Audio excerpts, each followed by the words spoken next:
The scream cut through the Whitmore courtyard just as the sun rose over Charleston Harbor. Amelia tasted blood where her teeth had split her lip. Her wrists were bound so tightly the rope bit bone. Around her, men shouted orders, boots scraped stone, and somewhere a bell rang, sharp, official, final. Across the yard, a post had been erected overnight, its fresh wood pale against the old bricks. Daniel stood beneath it, stripped to the waist, a dark bruise blooming at his temple, his eyes lifted not to the crowd, but to her. Jonathan Whitmore's voice carried like a blade. "Let this be a lesson," he announced, "to wives who forget obedience, to slaves who forget their place." Amelia tried to speak Daniel's name.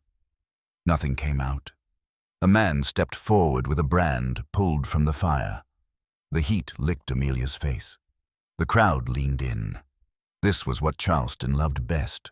Order restored, sin punished, the world made right again by pain. Daniel met her gaze. He smiled. Not defiance, not surrender. Recognition. In that instant, Amelia understood the truth she would later cling to when everything else was taken, that love could exist even here, even now, even as the world prepared to crush it, that a single choice, once made, could never be unmade, no matter the cost.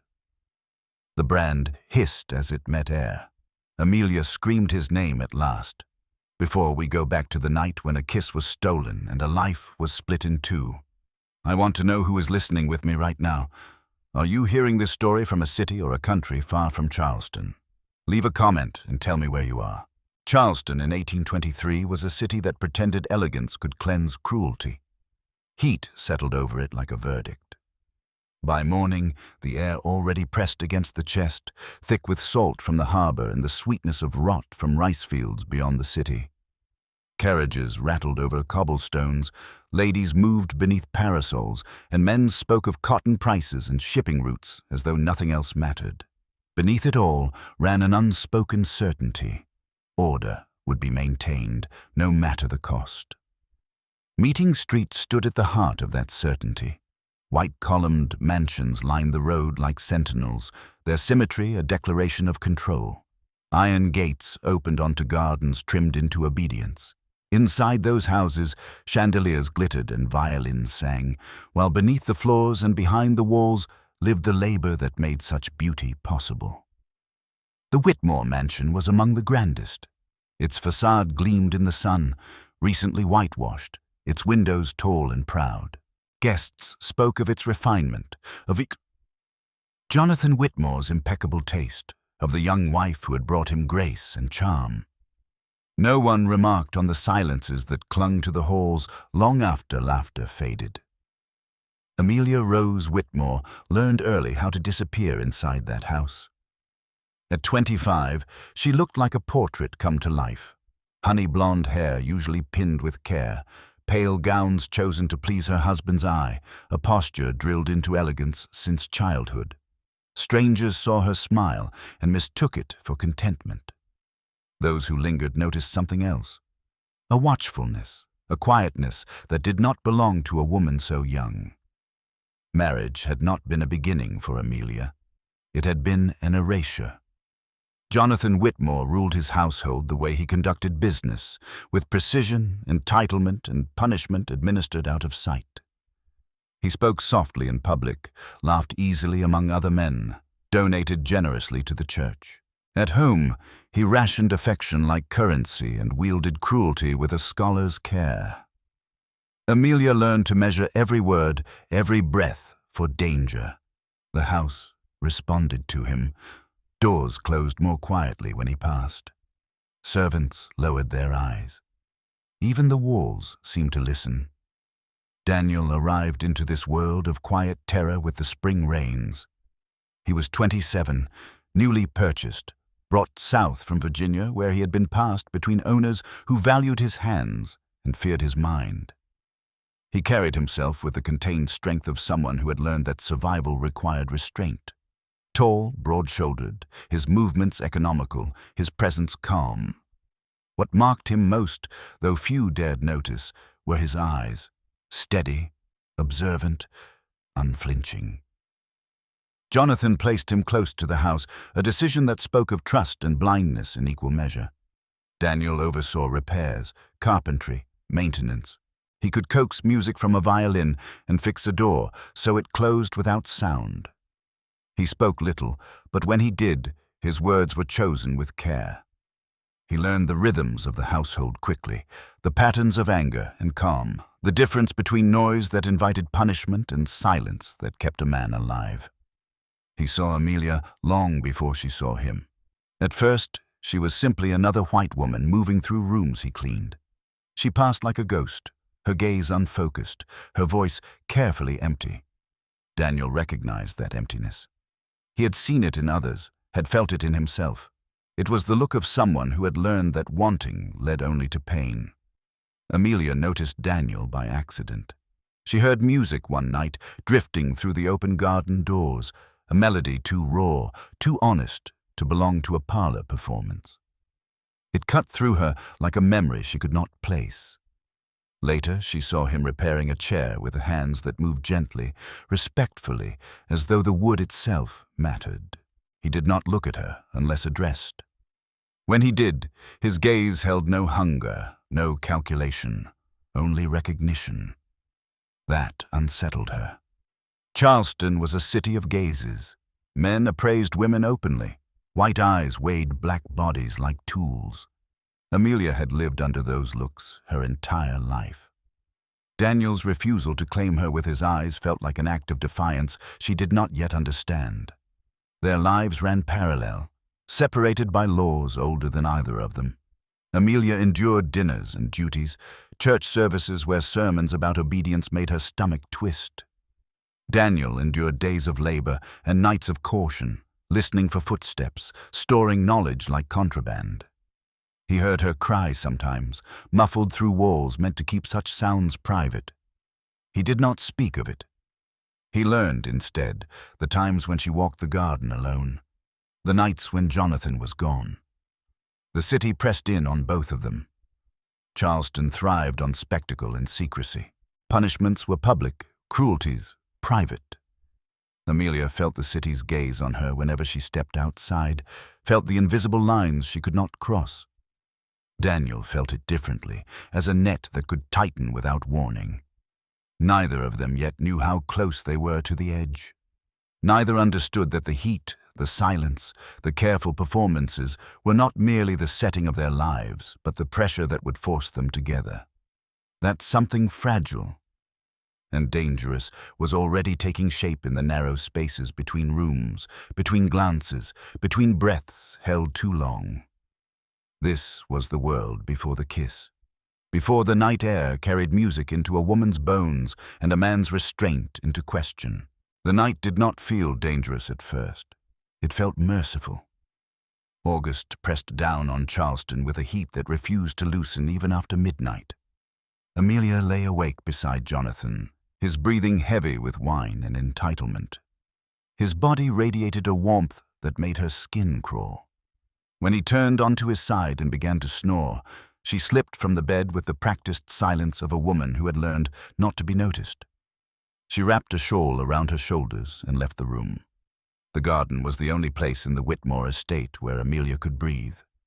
Magnolia blossoms hung heavy in the dark, their scent thick and almost intoxicating. Crickets sang. Somewhere beyond the walls, the city murmured in its sleep. Then she heard the music. It was faint at first, a thread of sound woven into the night. A violin, played not for performance but for survival.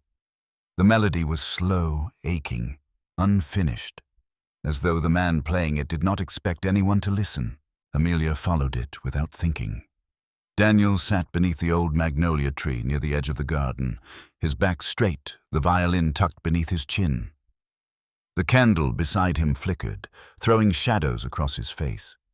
For a moment, she watched unseen, something tight and painful unfurling in her chest. She stepped on a twig. The sound was small. It ended everything. Daniel stopped instantly, lowering the violin, standing at once. "Forgive me, mistress," he said, eyes lowered. "I did not mean to disturb the house." "You didn't," Amelia whispered. Her voice sounded strange to her own ears. "Please, don't stop." He hesitated. This was the moment when everything could have returned to order. He could have bowed, extinguished the candle, retreated into the dark. Instead, he raised the violin again. The music filled the garden, and something inside Amelia shattered. She did not sob politely. She broke. 8 years of swallowed terror and grief poured out of her, her body folding inward as though the weight of it all had finally become too much. She sank onto the stone bench, covering her face, ashamed of her weakness, even as she could not stop. Daniel froze. To touch her was forbidden. To remain was dangerous. To leave her like this felt like cruelty. "Are you hurt?" he asked softly. "Yes," Amelia said, her voice raw. "I have been hurt for so long I forgot what it felt like to be anything else." He swallowed. "Your husband, he gone tonight." The simple acknowledgement undid her completely. "I am never safe," she whispered. Daniel did not reach for her. He did not dare, but he knelt several feet away, grounding himself in the stone, making himself smaller rather than looming. His voice, when he spoke again, was steady. "I know what it is," he said, "to live in a house that call itself respectable while it break you piece by piece." Amelia lifted her head. Their eyes met. For the first time, she was not being looked at as an object to be owned or evaluated. She was being seen. The silence between them deepened, no longer empty, but alive with recognition. Amelia realized, with a shock that made her chest ache, that she was sitting alone in the dark with a man who could be killed for less than this moment, and that she trusted him more than anyone she had ever known. "I won't tell anyone," she said quickly. "About the music, about this." "I know," Daniel replied, "and I won't speak of it either." She stood, unsteady. For a second, she thought she might fall again. Daniel moved without thinking, catching her elbow, steadying her. The contact lasted only a heartbeat. It was enough. Both of them felt it, the spark, the terror, the line crossed without permission. Daniel released her at once, stepping back.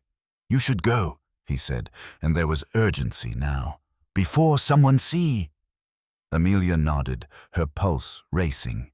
As she walked back toward the house, she realized something irreversible had occurred. Not a betrayal. Not yet. But a door had opened, and neither of them could pretend it hadn't. After the night in the garden, nothing in the Whitmore house returned to its former shape. The days resumed their rhythms, but Amelia felt as though she were moving through a world that had shifted slightly off its axis. She woke earlier than before. She ate little. She listened too closely for footsteps that never came. The memory of the violin clung to her like heat after a fever breaks, fading but transformative. She did not seek Daniel out at first. She was afraid of what she would find in his eyes. Daniel, for his part, changed his routes through the house.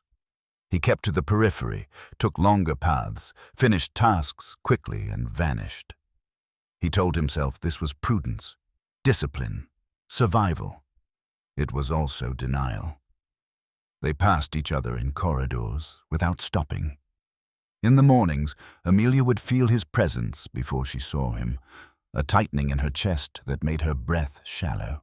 Daniel learned the sound of her steps, the particular pause she made before entering rooms she did not wish to be in. They learned each other in fragments, in absence. Weeks passed. Charleston slid deeper into summer. Jonathan returned briefly, then left again, restless and irritable, his attentions already drifting elsewhere. Amelia encouraged his travel with careful words and a practiced smile. She learned the exact tone that pleased him, the one that made him feel admired rather than questioned. It was a skill learned for survival. The second meeting was not planned. Amelia found herself in the workshop late one afternoon, drawn by the smell of fresh wood and linseed oil. She told herself she needed a chair repaired. She told herself it was practical. Daniel looked up from his work and froze. For a long moment, neither of them spoke. The quiet pressed in, thick with everything they had refused to say since the garden. "I should come back later," Amelia said finally.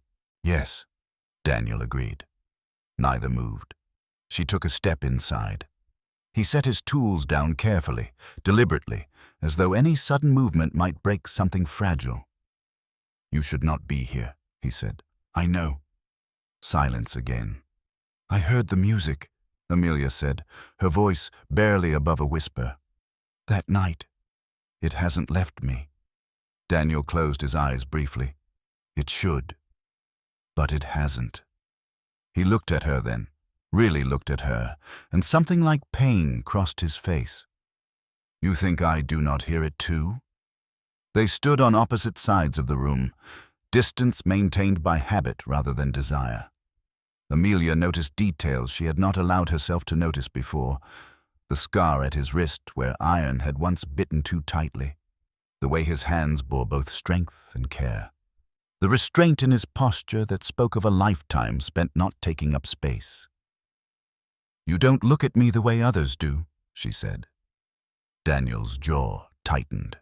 "How do others look at you?" "As something to be used," she replied. "Owned, measured." "And me?" he asked quietly. She swallowed. "As a person?" The word hung between them, dangerous and revolutionary. After that day, the bond between them began to grow in increments so small they could almost pretend it was not happening. They spoke when they could, briefly at first, about books Daniel had read in secret, about Amelia's girlhood before marriage had taught her silence, about the city and its hypocrisies, about God and whether he listened differently depending on who was speaking. They did not touch. That was the rule, unspoken but absolute. At night, Amelia lay awake replaying their conversations, feeling more alive in stolen minutes than she ever had in years of marriage. Daniel lay awake staring at the ceiling of his small room, wrestling with prayers that brought no peace. He knew the cost. He knew the punishment that waited if this went further, and yet the third meeting came with rain. Jonathan was away again. Thunder rattled the windows. Amelia stood at the back door, listening to the storm, her heart pounding as though she were about to commit a crime. She found Daniel in the carriage house, checking the roof for leaks. "You'll catch cold," she said, instantly aware of how intimate the concern sounded. He shrugged. "I have been colder." She hesitated, then stepped closer. Rainwater ran down his hairline, darkening his shirt. The closeness made her dizzy. "Daniel," she said, "I don't know how to stop thinking about you." He let out a slow breath. "Then you must stop seeing me." "I don't want to. That does not make it right." "No," she said, "but it makes it true." Lightning flashed, illuminating them in stark white. In that moment, the world seemed to narrow to the space between them. "I am afraid," Amelia said, "of God, of what this makes me." "I am afraid of what it will do to you," Daniel replied. "And of what it will do to me." She took another step forward. "Are you afraid of me?" He met her gaze. "No." The admission changed something fundamental. She lifted her hand, stopping inches from his chest, giving him time, one last chance to step back. He did not. Her fingers touched the fabric of his shirt, then his skin beneath. The contact was light, tentative, as though she were touching something sacred. Daniel closed his eyes. "That is enough," he said hoarsely, but he did not move away. They stood like that for a long time, breath mingling, rain pounding the roof above them. When he finally lifted his hand, it was only to cover hers, not to pull it away. "This will end us," he said. "Everything ends," Amelia replied. "But this feels like the beginning of something I was never allowed to have." Their first kiss came later that night, hesitant and trembling, beneath the sound of rain and the weight of every law that forbade it. It was not rushed. It was not practiced.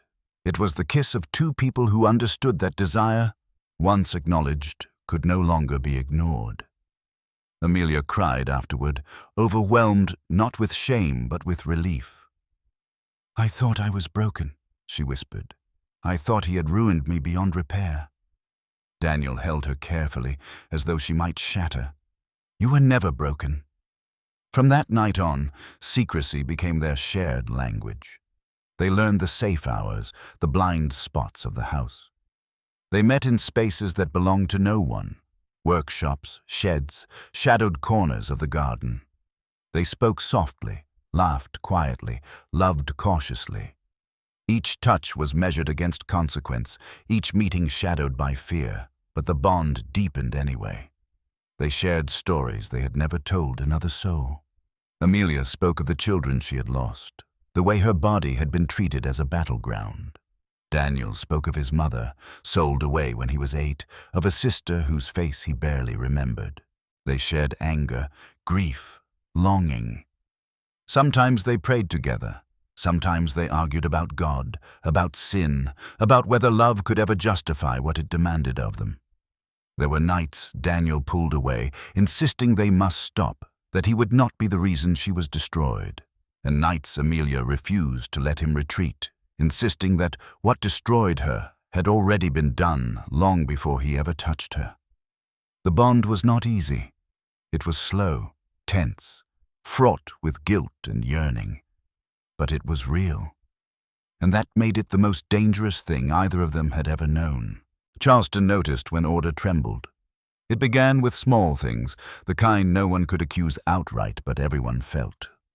Jonathan returned from Savannah earlier than expected, his temper sharpened by drink and disappointment.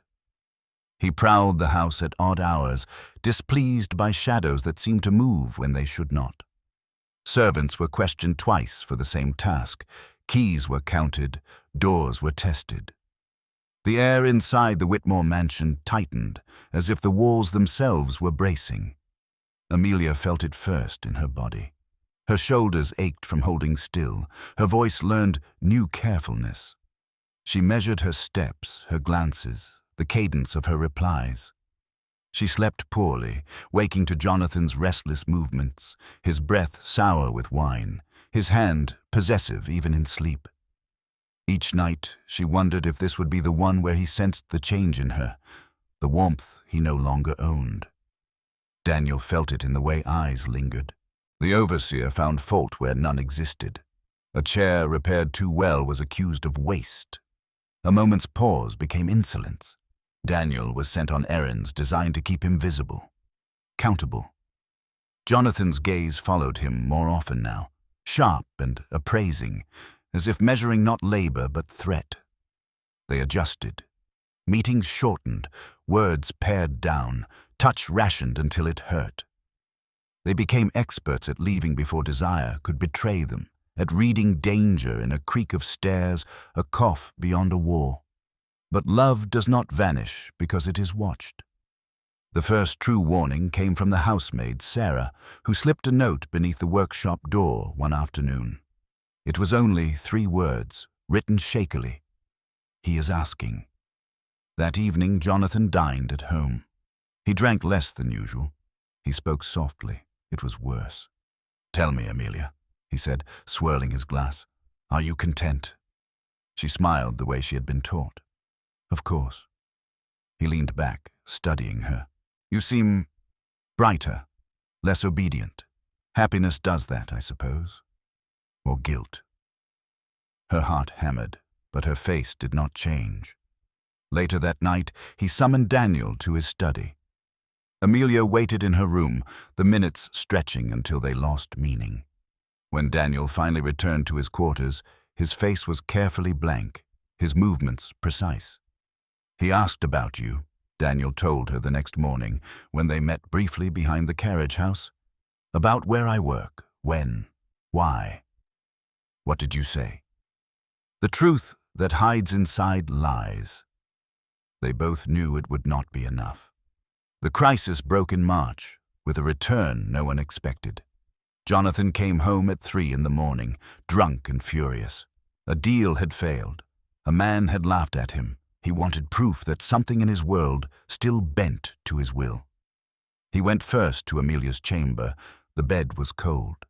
He searched the house with growing rage, barking orders, waking servants. Amelia heard the noise from the workshop where she and Daniel had fallen asleep, wrapped in a single blanket, exhaustion finally overtaking caution. The door flew open. Jonathan's roar split the night.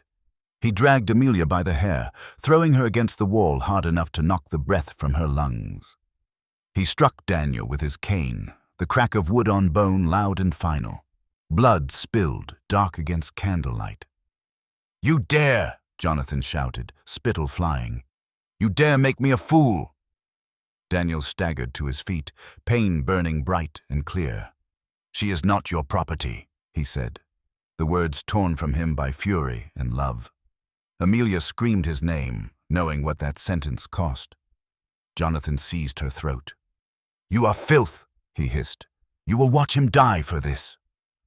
In that instant, something in Amelia went still. Not fear, not submission, decision. She drove her knee up, hard.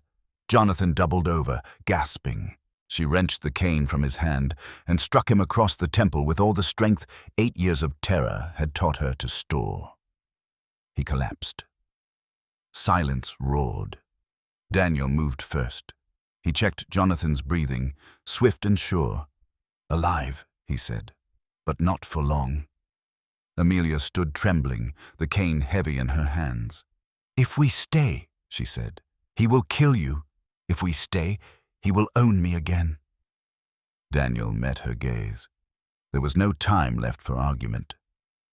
"Then we leave." They had hours at most. Amelia ran to the house, her hands steady now, purpose lending strength. She took money, papers, clothes meant for travel. She left instructions where servants would find them, directions to hidden stores Jonathan had hoarded for himself. Daniel took horses, supplies, the routes he had learned and memorized over years of listening. At dawn, they rode out of Charleston together. A white woman in plain clothes, a man the city believed it owned. No one stopped them. Behind them, the mansion stood immaculate, its columns bright in the morning sun, as if nothing had happened at all. The hunt would come. They knew it, but the choice had been made. They rode until the city dissolved behind them. Charleston fell away in stages, the manicured streets, the last orderly plantations, the final church spires, until there was only road and breath and the pounding certainty that every mile bought them time and invited pursuit. Amelia's hands shook on the reins at first, then steadied. Daniel rode ahead, scanning the tree line, listening for the sounds that meant dogs, hooves, men. By nightfall, they abandoned the road. Daniel led them into pine woods thick with sap and shadow, a place he had memorized in fragments from overheard conversations and stolen maps. They slept in shifts. When Amelia closed her eyes, she saw Jonathan's face contorted with rage. When Daniel closed his, he heard the crack of the cane and felt again the certainty that this time the punishment would not stop at pain. At dawn, the hunt began. They heard it first as a rumor carried by wind, shouts, then the unmistakable baying of dogs. Amelia's stomach dropped. Daniel did not hesitate. He turned their horses hard toward a stream and rode straight through it, urging Amelia to do the same. "Downstream," he said, "let the water lie." They rode in the river for a mile, hooves churning mud and spray, then cut back into the forest. Amelia's skirts were soaked, heavy as chains. She bit back a cry and rode on. By the second day, the horses were finished. They left them at the edge of a Quaker farm Daniel trusted only by reputation. The woman who answered the door looked at Amelia's torn sleeves, at Daniel's blood-stained collar, and nodded without asking a single question. She gave them bread, wrapped cloth around Daniel's ribs, and pointed north. "Do not look back," she said, "and do not stop." They did not. They moved by night, hiding by day. Hunger gnawed. Fear narrowed the world to breath and step. In North Carolina, they nearly lost everything. A patrol came upon them at dusk. lanterns swinging, rifles easy in their hands. Daniel pulled Amelia into a thicket, pressing her flat against the earth. Dogs strained at their leashes, noses working. One dog stopped. It sniffed, growled low. Amelia's heart thundered so loudly she was certain it would give them away. Daniel slid his knife free, not to fight, but to cut his own palm. He smeared blood on a scrap of cloth and hurled it deep into the woods, then doubled back silently with Amelia toward the stream they had crossed hours before. The dog followed the blood. The men cursed. The patrol moved on. They did not rise for a long time. When they did, Amelia vomited from fear and relief in equal measure. Daniel held her hair back, his hands gentle even as his own shook. "I cannot do this," she whispered. "Yes, you can," he said. "You already are." In Virginia, Amelia cut her hair. The blonde fell in uneven locks onto a barn floor, a part of her former life shed without ceremony. She dressed in plain clothes borrowed from a Quaker family and learned to lower her eyes, to keep her voice quiet. Daniel became her hired man in the daylight, her husband only in the dark. In Maryland, the danger found them again. A slave catcher recognized Daniel's description from a handbill and blocked the road. He smiled, confident. Amelia felt something cold settle behind her ribs. She did not ask Daniel what to do. She drew the pistol she had taken from Jonathan's study and leveled it with the hands that did not tremble. "Step aside," she said. The man laughed. She fired.